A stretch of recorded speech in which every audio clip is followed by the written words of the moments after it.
Why isn't voter registration just automatic at 18?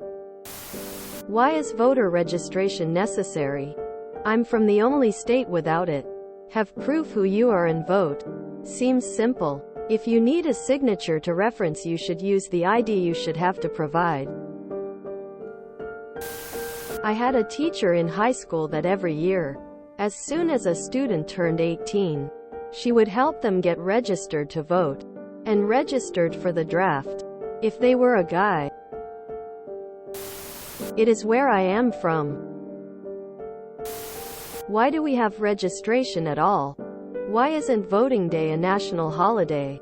Why do we allow gerrymandering? Why do we allow campaign contributions from corporations? Why do we have an electoral college? Why is voter intimidation legal but giving snack and water to would-be voters isn't?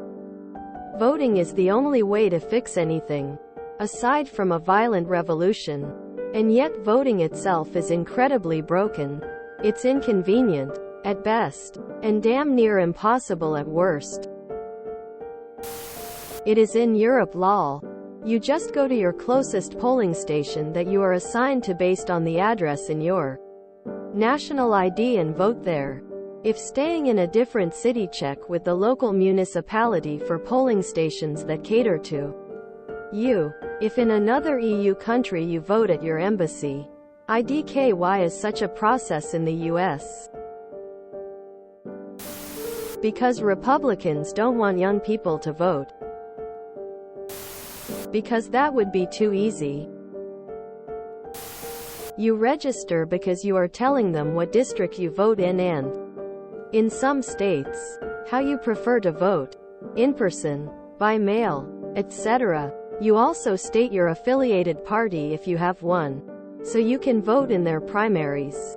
People saying that it's because they don't want you to vote are forgetting that you also have to register for the draft, and they definitely want your ass to die for this country if it comes down to it. The less people vote, the more conservatives win. What would automatically be registered?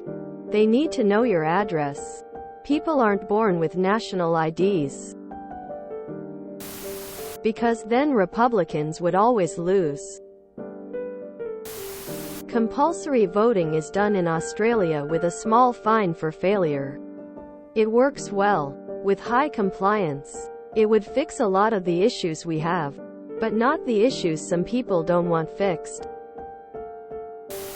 Because they don't want young people to vote. Ask yourself why every man is required to register for the Selective Service at 18 but no one is required to register to vote, and that should answer your question. You can go to war and die, but please don't vote until you're old and out of touch and most likely to vote conservative. That's the secret. They don't want you to vote. In many countries, it is. Those countries don't usually have one major party opposed to democracy itself. It should be. Good question. Someday we could be sane and do that. It is, just not where you live. That doesn't mean the rest of the world is like that. It's harder to suppress voters, obviously. Because if the college-age crowd voted, the GOP would lose. If you enjoyed this video, please check out our playlists full of similar content. TooAfraidToAsk is like doom scrolling for your ears. Please like, share, and subscribe.